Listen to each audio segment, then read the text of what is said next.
Good morning students, आम सादिया और आप सबका वेलकम है आपकी फेवरेट क्लास में। तो मैंने आज स्टार्ट किया है सेल चैप्टर को, cell the basic unit of life. तो हम 11th क्लास के बायोलॉजी को हमने स्टार्ट कर लिया है। आई होप आप सब बहुत खुश होंगे क्योंकि 12th क्लास के बायोलॉजी तो हम स्टार्ट कर ही चुके हैं, हम पढ़ ही रहे हैं। अब 11th क्लास के बच्चे, उनकी भी मुझे मैसेजेस आ रहे हैं कि मैम प्लीज़ आप 11th क्लास के सिलेबस भी स्टार्ट कर दीजिए। और हम नीट 21 की तैयारी कर रहे हैं, तो जाहिर सी बात है हमारा 11th 12th दोनों कंप्लीट करना हमारा बहुत ज़रूरी है। तो चलिए हम सेल चैप्टर बिना टाइम वेस्ट किए हम स्टार्ट करते हैं। तो सेल क्या होता है, व्हाट इज़ द सेल, क्या होता है सेल? तो सेल को हम आराम से, cell is the structural functional unit of the living organism, ये सब तो हम जानते ही हैं। लेकिन ये सब समझने से पहले काम करते हैं, हम कंटेंट देख लेते हैं हमें पढ़ना क्या क्या है इस चैप्टर के अंदर। तो इस चैप्टर के अंदर में पढ़ना है प्रोकैरियोट्स एंड यूकैरियोट्स सेल के बारे में। लेकिन इसको पढ़ने से पहले हम जानेंगे सेल की हिस्ट्री, राइट, कि हमारे सेल जिसको हम इतना आज अच्छे से जानते हैं, इसकी शुरुआत कहाँ से हुई। मतलब किसी भी कहानी की शुरुआत कहीं से तो होती है ना, तो सेल की शुरुआत कहाँ से हुई, हम उसकी कहानी को जानेंगे पहले। उसके बाद फिर हम जानेंगे कि कितने तरह के सेल्स होते हैं on the basis of nucleus. तो 2 तरह के होते हैं, प्रोकैरियोट्स एंड द यूकैरियोट्स। अब सेल के आधार पे कितने तरह के ऑर्गेनिज्म होते हैं, एक सेल वाले, बहुत सारे सेल्स वाले, it means multi cellular organism और यूनिसेलुलर ऑर्गेनिज्म को हम पढ़ेंगे। फिर हम जानेंगे कि सेल के अंदर कौन कौन से कंपोनेंट होते हैं, मतलब कि सेल बना किस चीज़ का होता है। जैसे कि अरे हम खाते हैं, मिठाई खाते हैं, मिठाई किस चीज़ की बनी होती है। अगर वो छेना है तो आई थिंक वो खोआ का बना होता है, खोआ का बना होता है, पता नहीं मुझे। लेकिन यूजुअली जो भी चीज़ बनी होती है उसके पीछे कुछ ना कुछ तो फ्लेवर्स होते ही ना। चलो मैं सब्ज़ी, मुझे पता है कैसे बनता है, सब्ज़ी कोई बनती है, सब्ज़ी में सब्जियाँ होती हैं, मसाले होते हैं, और उसके अंदर हमारी कुछ एक्सपेरिमेंट्स भी हम करते हैं उसके अंदर, क्योंकि हर इंसान की टेस्ट अपने हाथ की अलग अलग होती है। तो उस तरह से कहने का मतलब है कि हर एक चीज़ का बनाने के लिए हमें कुछ चाहिए होता है, राइट। तो सेल किस चीज़ से बना है हम उसके बारे में जानेंगे। सेल में आखिर ऐसा क्या क्या प्रेजेंट है, राइट, जो हमें लिविंग बना के रख रहा है, ऐसा कैसे हो रहा है। तो इन चीज़ों को हम जानेंगे। थोड़ी इंटरेस्टिंग लग रही कहानी, हम सब सीखेंगे। अच्छा, सेल ऑर्गेनेल्स, मतलब कि सेल ऑर्गेनेल्स मतलब सेल के अंदर ऐसे कौन कौन से पार्ट हैं जो उसको सेल बना के रख रहा है, जो उसको लिविंग बना के रख रहा है। बिकॉज सेल क्या है, the basic unit of life. और लाइफ किसके अंदर होती है, लाइफ लिविंग ऑर्गेनिज्म के अंदर होती है, राइट। कि लाइफ कब होगी, ज़िंदगी कब होगी, जब चीज़ें ज़िंदा होंगी। ज़िंदा चीज़ों में ही ज़िंदगी होती है ना, मरे हुए चीज़ों में ज़िंदगी होती है क्या, नहीं। तो कहने का मतलब है कि हमें सेल के अंदर ऐसी कौन सी चीज़ जो हमें ज़िंदा बना के रख रहा है उसके बारे में जानेंगे। तो क्लोरोप्लास्ट क्या होता है हम वो जानेंगे। क्लोरोप्लास्ट एक सेल ऑर्गेनेल है। Mitochondria, vacuoles, endoplasm reticulum, Golgi apparatus, nucleus, ये सभी के सभी सेल ऑर्गेनेल्स है, राइट। हम सब के बारे में जानेंगे। फिर हम जानेंगे क्रोमोसोम के बारे में, जो कि हमारा जेनेटिक मटेरियल है, जिसकी वजह से मैं हूँ और आप है, राइट। तो कहने का मतलब हम क्रोमोसोम्स के बारे में भी जानेंगे और जानेंगे कि क्रोमोसोम के अंदर ऐसा क्या है जिसकी वजह से क्रोमोसोम के अंदर जेनेटिक मटेरियल्स होते हैं और हम ऐसे बिहेव करते हैं, राइट। तो हम सब चीज़ों को जानेंगे। चलिए हम इस टॉपिक को स्टार्ट करते हैं, राइट। सेल की डिस्कवरी, मतलब सेल की डिस्कवरी कहाँ से हुई। तो सेल की बहुत ही खूबसूरत सी स्टोरी है कि 6065 में रॉबर्ट हुक ने सेल की शुरुआत की। मतलब कि 6065 में रॉबर्ट हुक एक महान मतलब कि उस टाइम के ये जो रॉबर्ट हुक थे वो साइंटिस्ट बन चुके थे। मतलब ऐसा नहीं कि रॉबर्ट हुक बिल्कुल एक यंग बॉय थे, उन्होंने एक्सपेरिमेंट कर दिया। हाँ, रॉबर्ट हुक बहुत यंग थे, उनकी ज़्यादा एज नहीं थी, लेकिन रॉबर्ट हुक जो थे ये उस वक्त के एक साइंटिस्ट थे, राइट। उस वक्त के एक ऑफिशियल साइंटिस्ट थे। इन्होंने क्या किया, इन्होंने अपना खुद का एक माइक्रोस्कोप बनाया था। बिकॉज उस टाइम में ना कोई भी चीज़ की, जब हम कोई भी माइक्रो चीज़ों की डिस्कवरी करते हैं तो उसको हमें देखने के लिए माइक्रोस्कोप चाहिए होता है। तो उस सदी की, मतलब 16th सेंचुरी की, ठीक है, सबसे अच्छी माइक्रोस्कोप 2 लोग के पास था। एक और लोग थे, मैं उनका नाम आपको बाद में बताऊंगी, पहले आप इसका नाम सुनिए। तो उस टाइम का सेकेंड सबसे अच्छा माइक्रोस्कोप था रॉबर्ट हुक के पास। तो रॉबर्ट हुक के पास सेकेंड सबसे अच्छा माइक्रोस्कोप था जो इन्होंने खुद से बनाया था।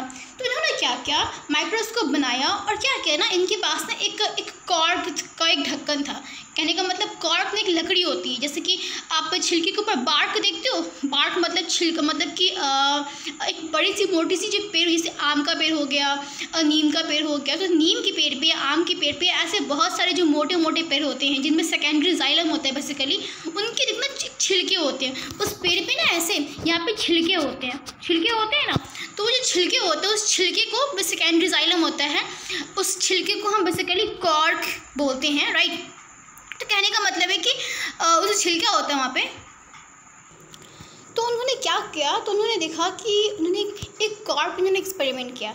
अब ये कॉर्क क्या होता है, तो वो कॉर्क ने एक लकड़ी का, एक मतलब कि बेसिकली हमारा ओक ट्री या फिर मोस्टली जिस ट्री के अंदर सेकेंडरी जाइलम होता है। अब कहोगे मैम ये सेकेंडरी जाइलम फ्लोएम क्या होता है, तो कुछ नहीं है, इतना मान लो कि कॉर्क एक ऐसा लकड़ी होता है जिसमें से वाटर को और मतलब कि एयर को आर पार करना मुश्किल हो जाता है, ठीक है। तो इम्परमेबल होता है उसके प्रति, मतलब कि उसमें से आसानी से एयर और वाटर क्रॉस नहीं कर सकता है, क्योंकि उसके अंदर सुबेरिन नाम की केमिकल होती है। अब ये सुबेरिन केमिकल क्या होता है, सुबेरिन एक वैक्सी लेयर होती है जो कि उसको वाटर और एयर से इम्परमेबल बना के रखता है। उसकी इसी खासियत की वजह से क्या होता था कि स्टार्टिंग के 16वीं सेंचुरी के टाइम में क्या किया जाता था कि उस टाइम में एक लकड़ी का ढक्कन, जैसे कि एक ये आपको बॉटल दिख रहा है ना, तो अभी तो बॉटल में ढक्कन लगा होता है, प्लास्टिक का लगा होता है, लेकिन उस टाइम में बॉटल के ढक्कन में प्लास्टिक का, मतलब कि बॉटल के ढक्कन प्लास्टिक के नहीं होते थे। उस टाइम में ना उस पर एक लकड़ी का एक इतना छोटा सा स्टॉपर उसमें डाल दिया जाता था, जिससे क्या होता था कि अब वो बॉटल बंद हो गया है। तो उन्होंने क्या किया, वो बैठे हुए थे, उनके पास ऐसे एक बॉटल था, उस बॉटल में उसका स्टॉपर ऐसे रखा हुआ था। उन्होंने क्या किया ना कि इस कॉर्क को उठाया, मतलब कि इस स्टॉपर को उठाया और उसको छीला, उसके पतले पतले स्लाइस काटे, और स्लाइस काटे उन्होंने क्या किया, उन्होंने अपने ही डिज़ाइन किए हुए माइक्रोस्कोप, ये हमारे रोबर्ट हुक का डिज़ाइन माइक्रोस्कोप है, ये उन्होंने खुद डिज़ाइन किया था, ओके, दिख रहा है। तो उन्होंने ऐसे ही माइक्रोस्कोप के नीचे उन्होंने वो स्लाइस को रखा और देखा कि उसके अंदर ना कुछ छोटे छोटे ना कंपार्टमेंट्स नज़र आ रहे हैं। कैसे कंपार्टमेंट नज़र आ रहे हैं, तो ये दिख रहा होगा आपको, ये स्ट्रक्चर है, कुछ दिख रहा है आपको यहाँ पे कि एक खाना खाने से स्ट्रक्चर है, दिख रहा होगा यहाँ पे आपको, ऐसे ऐसे बॉक्स बने हुए हैं स्ट्रक्चर में, दिख रहा है आपको बॉक्स बने हुए स्ट्रक्चर में।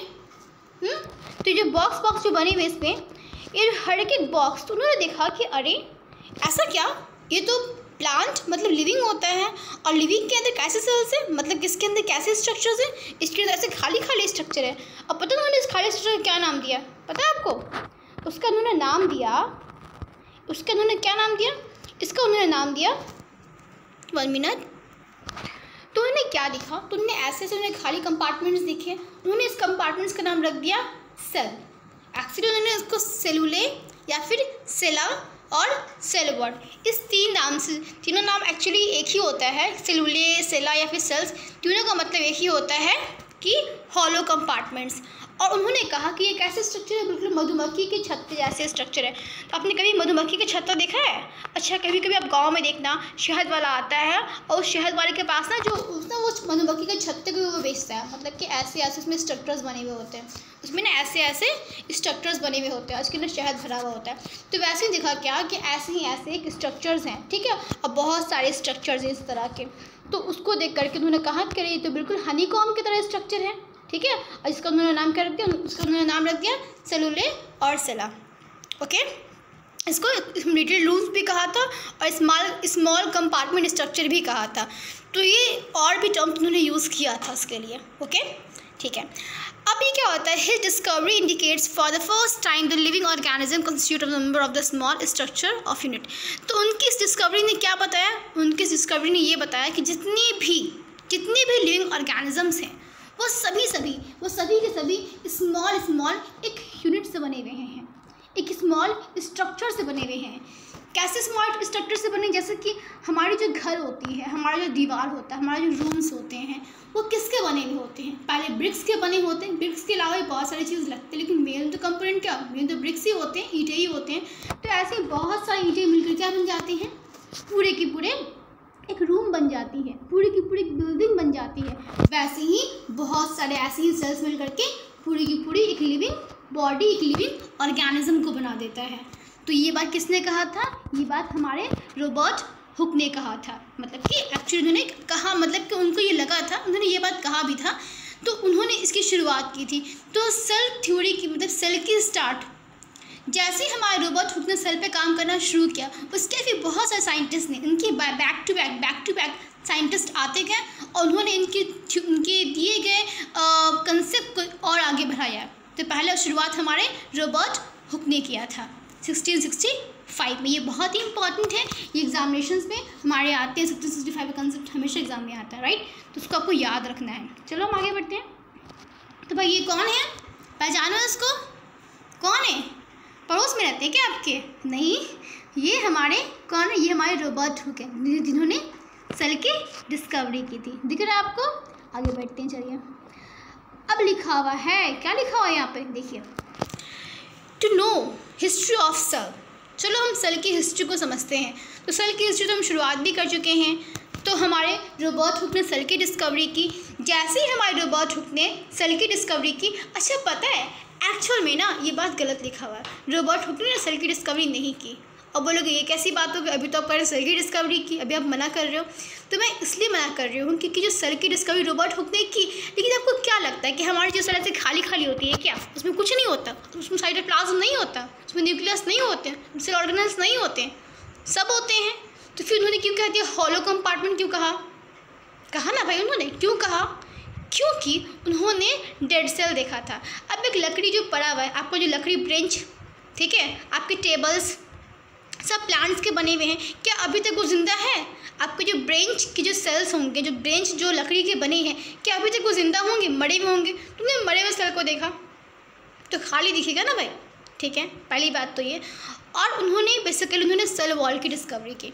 लेकिन अब उन्होंने पहली बार सेल देखा, और भले उन्होंने सेल वॉल देखा, सेल नहीं देखा, सेल वॉल ही देखा, लेकिन फिर भी हम मानते हैं कि सेल की डिस्कवरी हमारे रॉबर्ट हुक ने की। लेकिन एक्चुअल में उन्होंने देखा क्या था?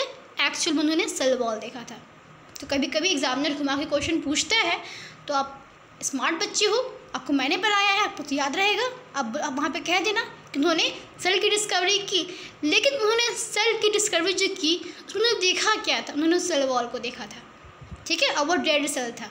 किस प्लांट का था? ओक ट्री का था, ठीक है, समझ गए? अच्छा, ये बात हो गई। लेकिन जब सेल की डिस्कवरी हो गई, तभी ना उसी मतलब कि उसके कुछ टाइम के बाद 1674 में एक हमारे नए साइंटिस्ट, ठीक है, जिसका नाम था एंटोन वन लीवेनहुक। अब मैंने नया साइंटिस्ट क्यों कहा? एक्चुअल में साइंटिस्ट तो ये थे ही नहीं, एंटोन लीवेनहुक एक साइंटिस्ट नहीं थे, ठीक है, लेकिन फिर भी उन्होंने बहुत सारी चीज़ों की उन्होंने डिस्कवरी कर दी, ठीक है। इन्होंने पहली बार फर्स्ट टाइम उन्होंने लिविंग सेल की इन्होंने स्टडी की, उन्होंने लिविंग सेल के बारे में बताया। तो लिविंग सेल की डिस्कवरी किसने की? एंटोन वन लीवेनहुक ने की। लेकिन सेल की डिस्कवरी रॉबर्ट हुक ने की। क्या हुआ, हमारे जो एंटोन वन लीवेनहुक थे, ये ना अपने टाइम के मतलब कि एक इनका जनरल स्टोर था, जिसमें ये कुछ मेडिसिन्स, कुछ ज़रूरत के नॉर्मल सामान ये रखा करते थे।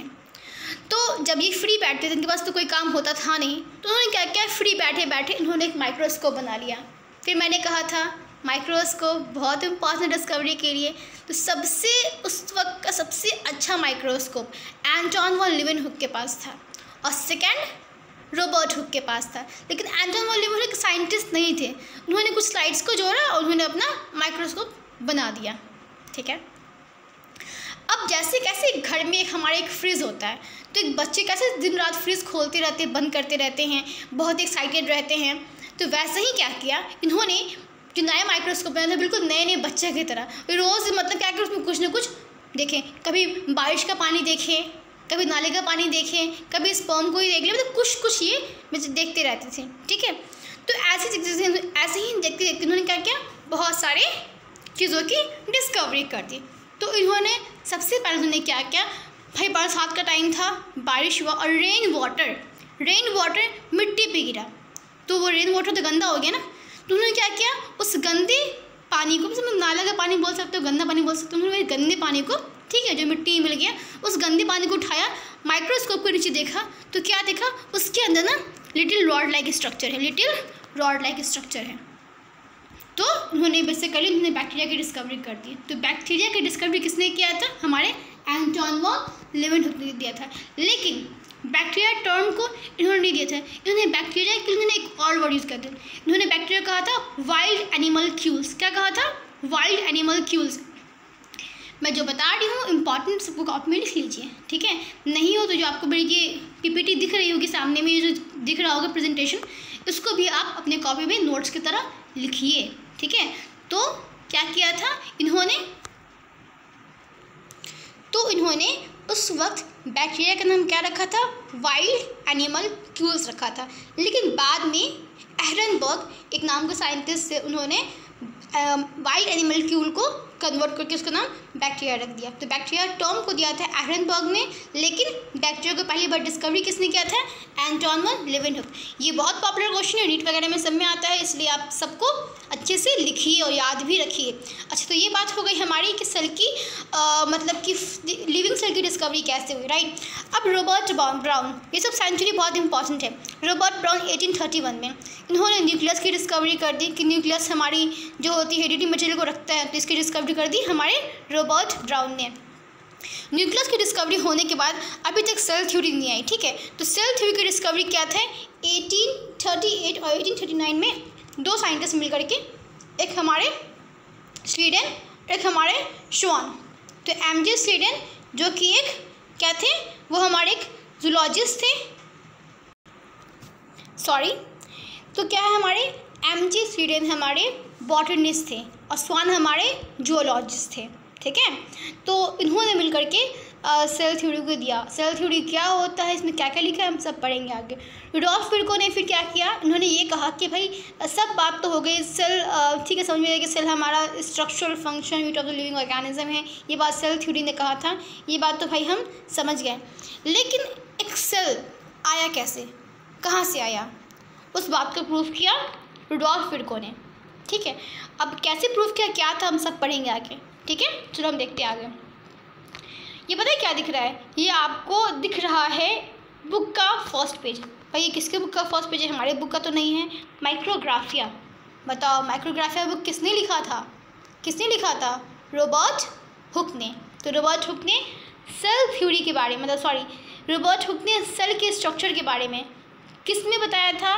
जो भी पढ़ रहे थे हम, कि उन्होंने कॉर्क लिया, उसको स्लाइड किया, ठीक है? ये सब उन्होंने किस बुक में लिखा था? उन्होंने माइक्रोग्राफिया, उसलिए एक बुक पूरी पब्लिश की थी, उन्होंने उसमें सेल की पूरी इन्फॉर्मेशन दी थी।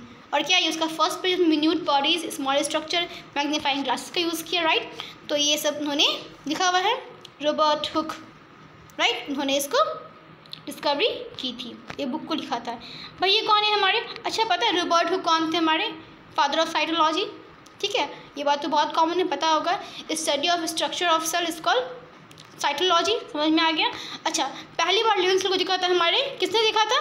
किसने देखा था? लीवेनहुक ने। तो ये किसकी फ़ोटो है? ये हमारे एंटोन वॉन लीवेनहुक की फ़ोटो। दिख रहा है कितने स्टाइलिश है ये? दिख रहा है ना? क्योंकि ये साइंटिस्ट तो थे नहीं अपना। ओके चलिए, तो चलिए कुछ देखते हैं इनके बारे में। तो एंटोन वॉन लीवेनहुक ने 1676 में इन्होंने पहली बार लिविंग सेल को देखा था। इन्होंने बैक्टीरिया की डिस्कवरी की, कहाँ से? रेन वाटर से डिस्कवरी की, बरसात के पानी से। और क्या नाम रखा इसका? वाइल्ड एनिमल क्यूल्स। इसकी बात हम कर चुके हैं। इन्होंने इसके बाद भी मतलब कि और चीज़ों की डिस्कवरी की। इन्होंने किसकी डिस्कवरी की? इन्होंने स्पर्म की, आरबीसी की, प्रोटोजोआ की, ये सब की डिस्कवरी किसने की? एंटोन वॉन लीवेनहुक ने की, राइट? ओके चलिए हम आगे देखते हैं। अब बात करते हैं सेल थ्योरी की। तो सेल थ्योरी किसने दिया था? सेल थ्योरी को हमारे दिया था हमारे मैथ्यूस स्वीडन ने, जो कि एक जर्मन बॉटनिस्ट थे, ठीक है? ही ऑब्जर्व द प्लांट दैट, मतलब चूँकि ये बॉटनिस्ट थे तो ये प्लांट को ही ऑब्जर्व करेंगे। उन्होंने ये देखा कि प्लांट जो होती है हमारे डिफरेंट टाइप ऑफ सेल से बनी हुई होती हैं, जो टिश्यू का फॉर्मेशन करती है, ठीक है? और वो सेम तरह के भी हो सकते हैं और डिफरेंट तरह के भी वो हो सकते हैं, ठीक है? उसके बाद फिर स्वीडन ने क्या किया? श्वान ने फिर 1839 में, ठीक एक साल के बाद, जो एक ब्रिटिश जूलॉजिस्ट थे, उन्होंने स्टडी किया और एनिमल सेल्स के ऊपर। उन्होंने क्या किया, क्या देखा उसके अंदर? उन्होंने पता है बहुत ही इंपॉर्टेंट चीज़ की डिस्कवरी की। मतलब देखो, प्लांट सेल के बारे में किसने दिया? प्लांट सेल के बारे में हमारे स्वीडन ने तो दिया, लेकिन उन्होंने प्लांट सेल की यूनिक कैरेक्टरिस्टिक क्या होती है ये बात नहीं बताया। तो जैसे हमारे जो हमारे जो श्वान हैं ये बहुत टैलेंटेड थे। उन्होंने क्या किया, उन्होंने क्या देखा कि प्लांट जो हमारी एनिमल सेल्स होती है, उस एनिमल सेल्स के ऊपर एक थिन आउटर लेयर होती है जिसको आज हम प्लाज्मा मेम्ब्रेन के नाम से जानते हैं। उन्होंने एक और चीज़ नोटिस की, he also conclude based on the study of a plant tissue the presence of cell wall is a unique characteristic of the plant cells. मतलब उन्होंने क्या किया, मतलब वो एक जूलॉजिस्ट होकर उन्होंने ये बताया कि जो सेल वॉल होती है, जो प्लांट की सेल वॉल होती है, जो सेल वॉल होती है, ये सेल वॉल जो होती है ये यूनिक कैरेक्टरिस्टिक होती है प्लांट की। मतलब वो प्लांट है तो उसके अंदर सेल वॉल होगा ही, चाहे वो जिस तरह का प्लांट हो, चाहे वो एक सेल का हो या हज़ारों सेल का या करोड़ों सेल्स का हो, जितनी भी सेल्स का वो प्लांट हो, लेकिन सब में क्या होंगे, सब में सेल वॉल होंगे। अंडरस्टैंड ना। और एनिमल्स में सेल वॉल नहीं होंगे। इस बात को किसने कहा था, इस बात को हमारे श्वान ने कहा था।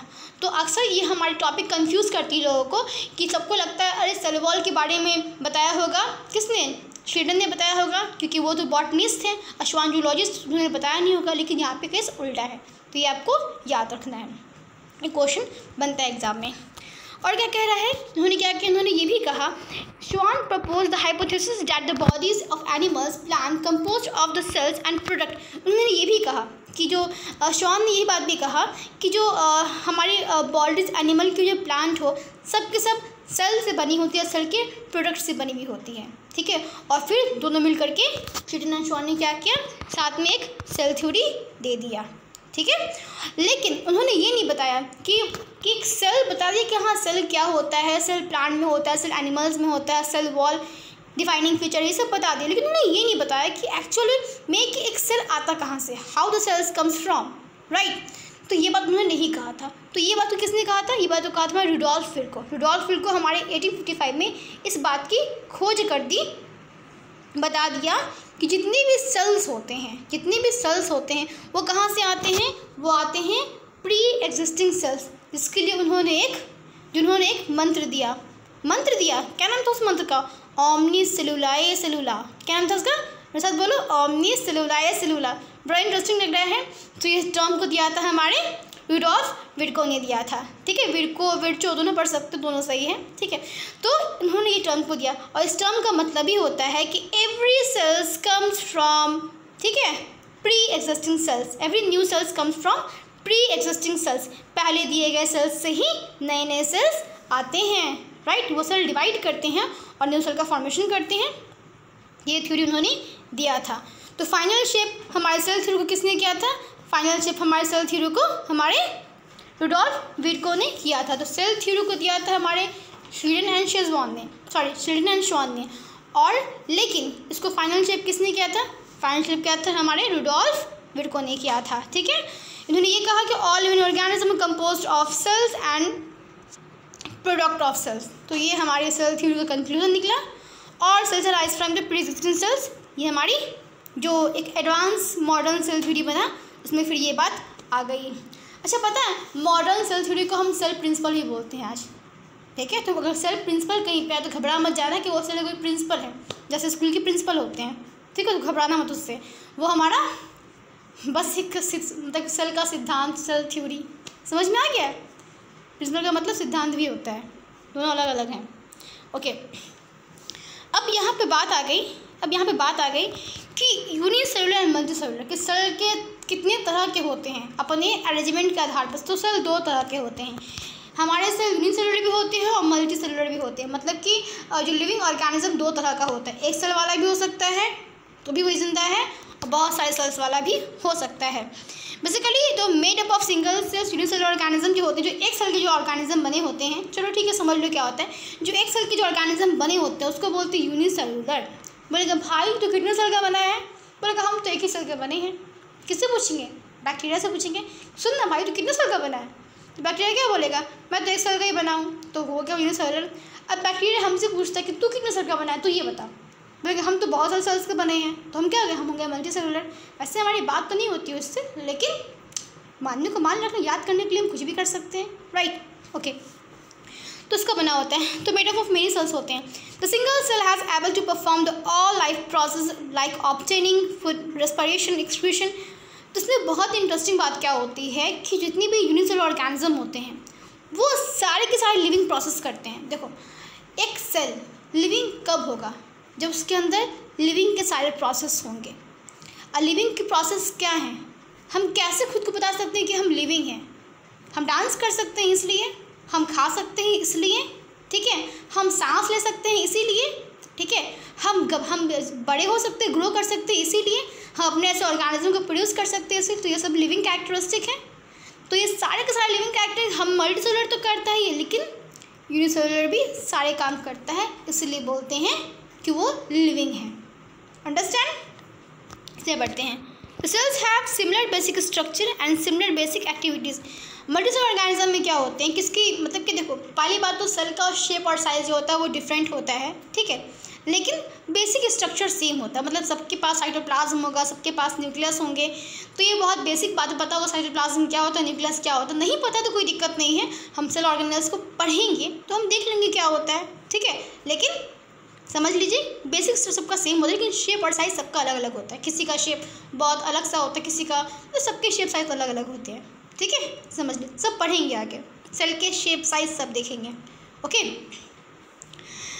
Can not be divide into the cells, they are also called acellular organism, ठीक है। मतलब कि ये जो होते हैं इसको हम एसेलुलर ऑर्गेनिज्म भी कहते हैं। बहुत ही इंपॉर्टेंट लाइन है कि हम यूनिसेलुलर ऑर्गेनिज्म को एसेलुलर ऑर्गेनिज्म भी कहते हैं। क्यों? क्योंकि ये डिवाइड नहीं करते हैं, ठीक है। अगर ये डिवाइड करेंगे तो फिर ये मल्टीसेलुलर हो जाएंगे, तब तो फिर कोई चीज़ यूनिसेलुलर रहेगा ही नहीं, ठीक है। तो चूँकि ये डिवाइड नहीं करते, ज़िंदगी भर एक सेल के रह जाते हैं, तो इसलिए इसको बोलते हैं एसेलुलर ऑर्गेनिज्म।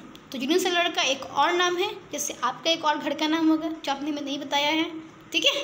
तो वैसे ही इसका एक और नाम है, ठीक है, दैट इज़ द एसेलुलर ऑर्गेनिज्म, ठीक है।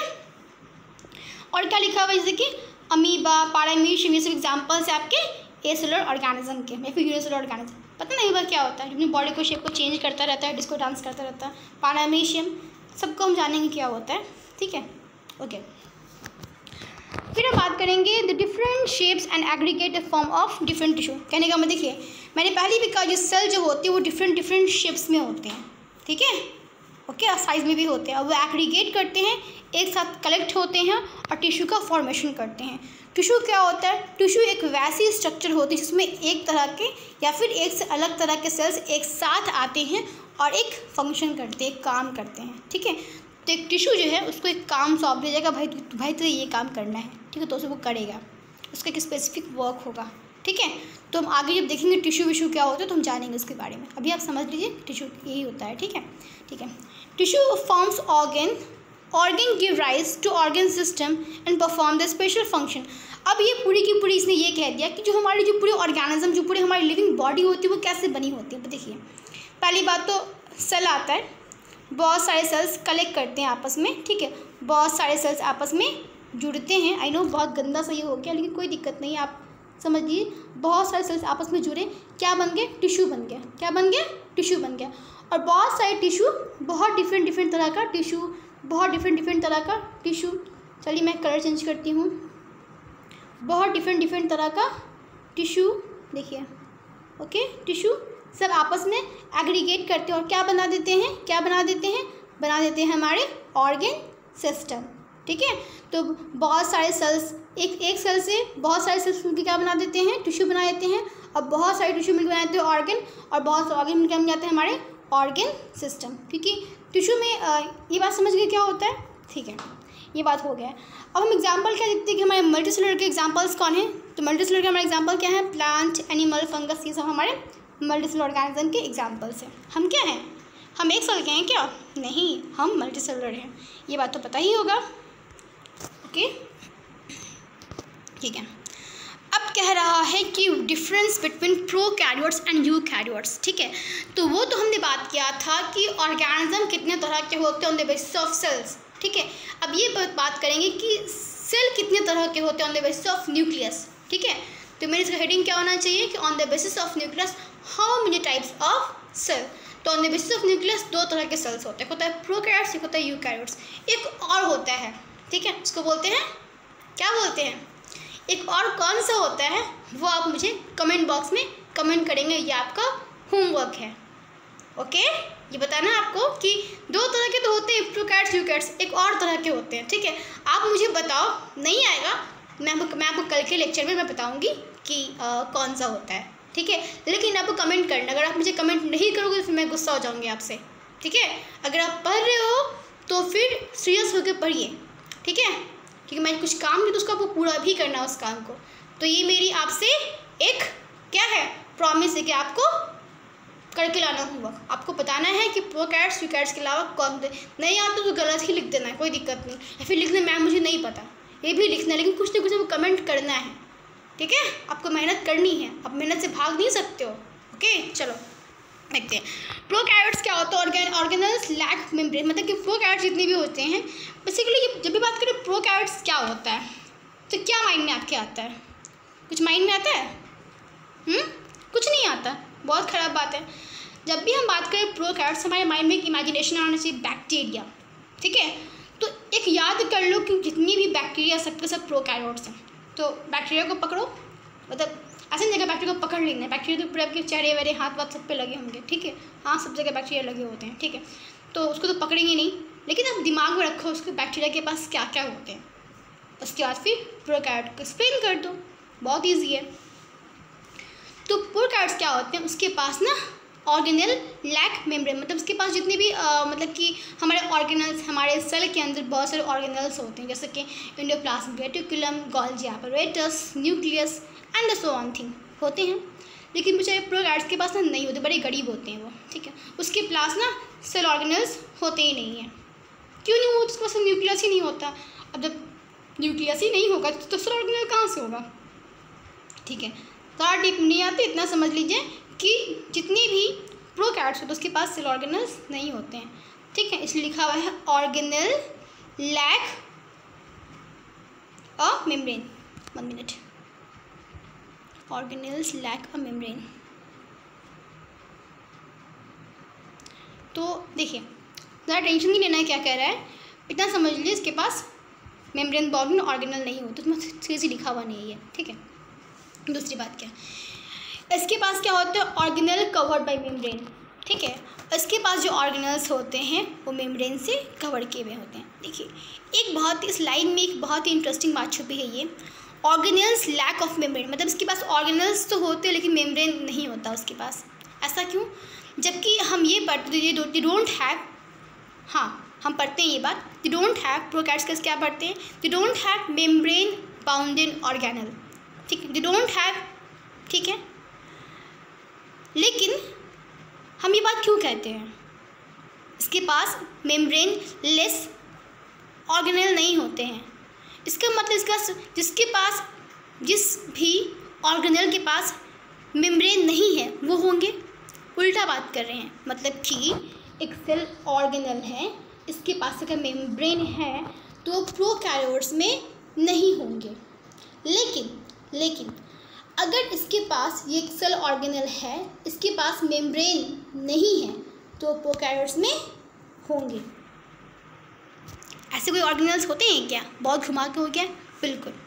नीचे तो लिखा हुआ है ribosome are the only organelle, सामने में लिखा हुआ है, ठीक है। मैम परेशान कर रही थी आपको।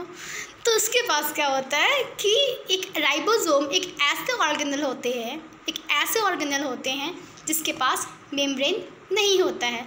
तो प्रोकैरियोट्स के पास सिर्फ एक ही ऑर्गेनल होता है जिसका राइबोसोम, और राइबोसोम के पास तो मेम्ब्रेन होता ही नहीं है, तो इसलिए लिख दिया ऑर्गेनल लैक ऑफ मेम्ब्रेन, ठीक है। वो एक ही है लेकिन उसी को बड़ा सा एडवांस फॉर्म में लिखा हुआ है। जो एग्जामिनर कन्फ्यूज़ करता है आपको, तो आप तो कन्फ्यूज़ पहले हो गए हो, तो अब तो कन्फ्यूज़ होगी नहीं दोबारा, ठीक है, क्योंकि कन्फ्यूजन क्लियर हो चुका है। राइबोसोम को घुमा के बोल रहा था वो, समझ गया, ओके। अब बात करेंगे यूकैरियोट्स क्या होता है। ऑर्गेनेल कवर्ड बाय मेम्ब्रेन, ठीक है, ऑर्गेनेल कवर्ड बाय मेम्ब्रेन।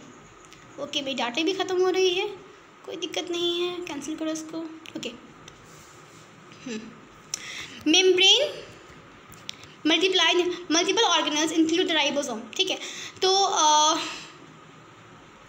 जितने भी यूकैरियोट्स होते हैं सबके पास ऑर्गेनल्स होते हैं, राइबोसोम भी होते हैं। राइबोसोम एक ऑर्गेनल है, लेकिन कैसा ऑर्गेनल है?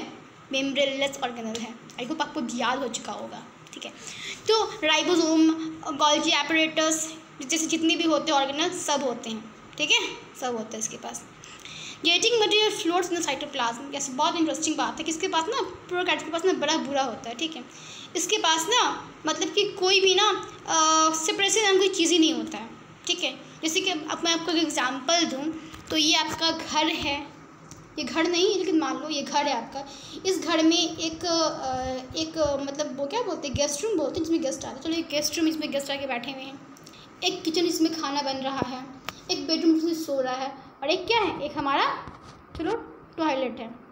तो अगर कोई एक, लेकिन तो ये सब में क्या बने हुए, एक कंपार्टमेंट बने हुए हैं, सबके पास एक दीवार है ना, लेकिन मान लो कि सारी दीवार को मतलब हटा दिया जाए, सब दीवार को हटा दिया जाए तो एक बड़ा सा एक हॉल बन जाए, ठीक है।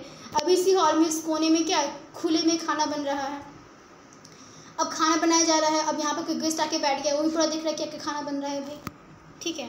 बाथरूम भी है, बाथरूम भी खुला हुआ है तो फिर दिक्कत हो जाएगी, फिर अंडरस्टैंड ना।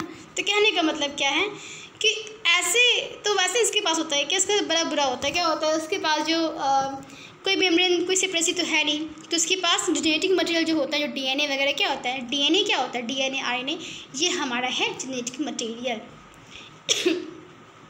जेनेटिक मटेरियल मतलब कि वो चीज़ जो हमारे कैरेक्टर को रिप्रेजेंट करता हो, कि हम कैसे दिखते हैं, कैसे बोलते हैं, ठीक है, कितना हम याद कर सकते हैं, कितना हम समझ सकते हैं, तो ये सब हमारा जेनेटिक कैरेक्टर होता है। जो कैरेक्टर हमारे पेरेंट्स हैं, दैट्स कॉल्ड जेनेटिक कैरेक्टर, ठीक है। इसके बारे में हम अच्छे समझेंगे जेनेटिक्स चैप्टर में, और इसमें थोड़ा और समझेंगे किसमें, लास्ट में देखेंगे, क्रोमोसोम देखेंगे तो वहाँ पर थोड़ा सा बता देंगे क्या क्या होता है जेनेटिक मटेरियल, ठीक है।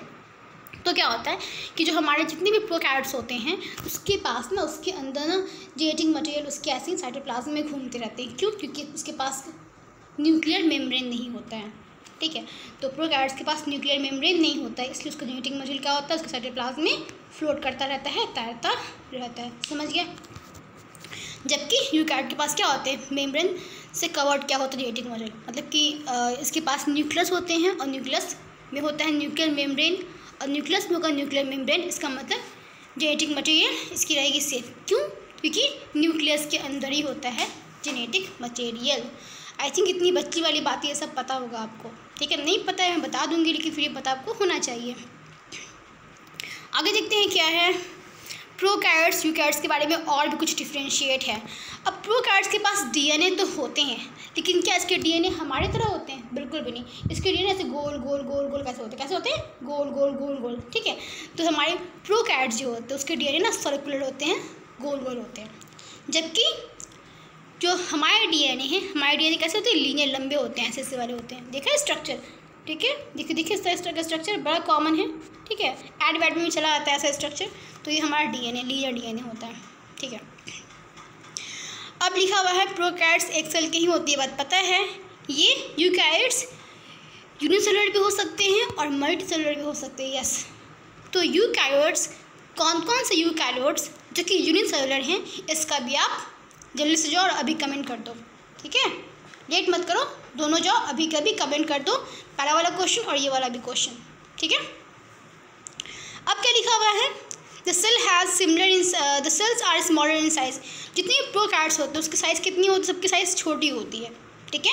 जबकि जो हमारे यूकैरियोट्स होते हैं उनकी साइज़ कंपैरेटिवली इनके बड़ी होती है, ओके।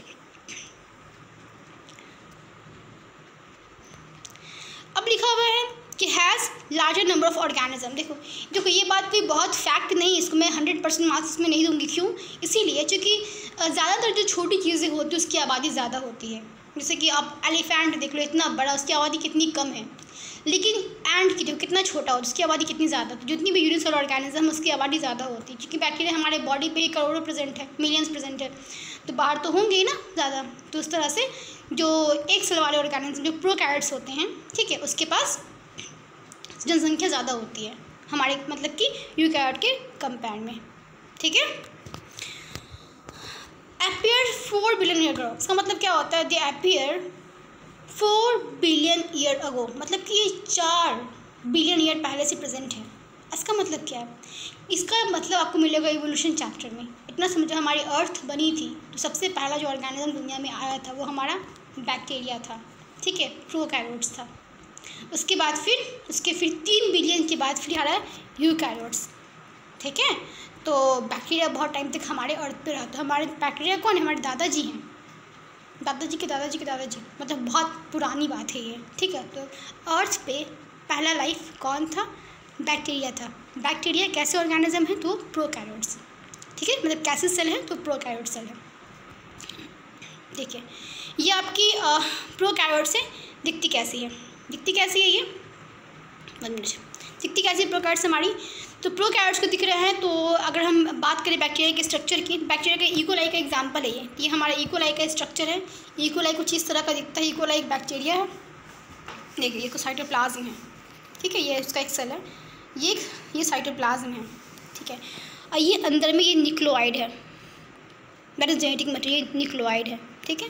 अभी न्यूक्लियोइड के अंदर दिख रहा है आपको यहाँ पे, इसका और डायग्राम है क्या? देखो हाँ ये आ गया, देखिए ये आउटर मेम्ब्रेन है, ये सेल वॉल है, यहाँ पे हमारा सेल वॉल है। उसके बाद फिर सबसे ऊपर कैप्सूल है।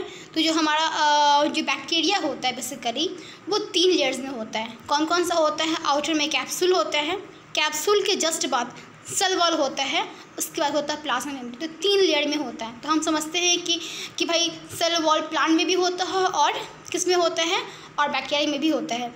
लेकिन दोनों के सेल वॉल की कंपोजिशन भी अलग है, ठीक है, क्योंकि प्लांट में बना होता है सेल वॉल सेलुलोज का, इसे बना होता है पेप्टिडोग्लाइकेन का। दोनों का कंपोनेंट भी अलग है, दोनों का मटेरियल भी अलग है, ठीक है। तो सेल वॉल ही बात है, लेकिन सेल वॉल के ऊपर भी एक और होता है, उसको बोलते हैं हम कैप्सूल बोलते हैं, जिसको हम कैप्सूल हाँ लिखा हुआ है, कैप्सूल बोलते हैं, ठीक है। न्यूक्लियोइड रीजन, ये बीच का न्यूक्लियोइड रीजन है, ठीक है। ये यहाँ पे राइबोसोम पूरे में फैली हुई होती है। ये पाइलस है, पाइलस बेसिकली कंजुगेशन करने में रोल प्ले करता है। और कंजुगेशन क्या है?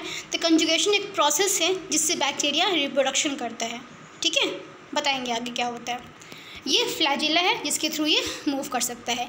एक बैक्टीरिया में फ्लैजिला हो भी सकता है, नहीं हो सकता है। फ्लैजिला का नंबर 1 भी हो सकता है, 2 भी हो सकता है, बहुत सारा भी हो सकता है, ठीक है। तो ये बैक्टीरिया भी बहुत तरह के होते हैं, ओके, समझ में आ गया। अब देखिए बैक्टीरिया शेप अगर बात करें तो शेप ऑफ बैक्टीरिया की बात करें तो बैक्टीरिया का शेप 4 तरह का होता है, ठीक है।